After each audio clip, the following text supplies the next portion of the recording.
भाई साहब, ये लीजिए 10 रुपए। क्या चाहिए आपको? कल मैंने आपसे सामान लिया था, उसके 70 रुपए हुए थे। मैंने आपको 100 का नोट दिया तो आपने मुझे 30 रुपए के बदले 40 रुपए दिए। और ये बात मुझे घर जाके पता चली। मैं कल रात ही आपके 10 रुपए वापस देने आई थी, लेकिन आपकी दुकान बंद हो चुकी थी, इसलिए मैं अभी आई हूँ। आप कहाँ रहती है मैम? मैं सेक्टर 8 में रहती हूँ। वहाँ से यहाँ तक 5 किलोमीटर, आप 10 रुपए वापस करने आए हो? अगली बार सामान लेने आती तब दे देती। और इस 10 रुपए से मुझे कोई फर्क नहीं पड़ता। भाई साहब, मेरे पति अब नहीं रहे, लेकिन वो हमेशा कहते थे किसी का पैसा नहीं रखना चाहिए। जिसका पैसा है वो चुप रह सकता है, लेकिन हमने अगर किसी के पैसे रख लिए, ऊपर वाला सबका हिसाब करता है। और हमारे किए की सजा हमारे साथ साथ हमारे परिवार को और बच्चों को भी मिलती है। नमस्ते भैया।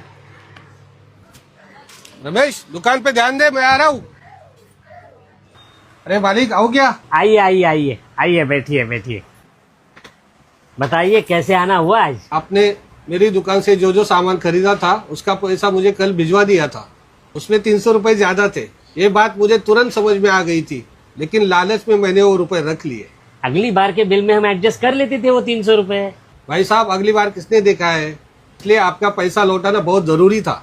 ऊपर वाला कब कैसे हिसाब चुकता करे ये किसने देखा है? शायद इसकी सजा मेरी बीवी बच्चों को भी लग सकती है। ये लीजिए आपके 300 रुपए। नमस्ते।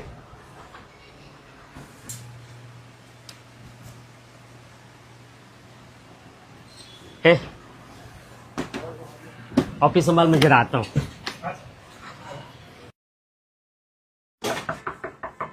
जी बेटा, घर में कोई है? 1 मिनट, आइए ना अंकल, आइए अंदर आइए, बैठिए यहाँ पे। नमस्ते भाभी जी, मैं महेश का बहुत पुराना दोस्त हूँ और एकदम खास दोस्त। दरअसल महेश पिछले कुछ सालों से मेरे पास पैसे जमा कर रहा था, लेकिन बीच में ही महेश हम सबको छोड़कर चला गया। महेश ने 13 लाख रुपए जमा किए थे मेरे पास। अब ये बात महेश और मेरे अलावा किसी को पता नहीं थी, इसलिए उन पैसों का लालच मुझ पे हावी हो गया। लेकिन आज एक दोस्त की वजह से मेरे ज़मीर ने मुझे पूरी तरह से झंझोड़ा, और फिर मुझे लगा कि अगर मैं किसी का पैसा खाऊं तो उसकी हाय मेरे बच्चों को लग सकती है, मेरे परिवार को लग सकती है। शायद महेश भी हमेशा यही कहता था। भाभी जी, ये लीजिए आपके 13 लाख रुपए। इस दिवाली आप भी किसी की अंधेरी जिंदगी में उम्मीद का एक दिया जलाए। हैप्पी दिवाली।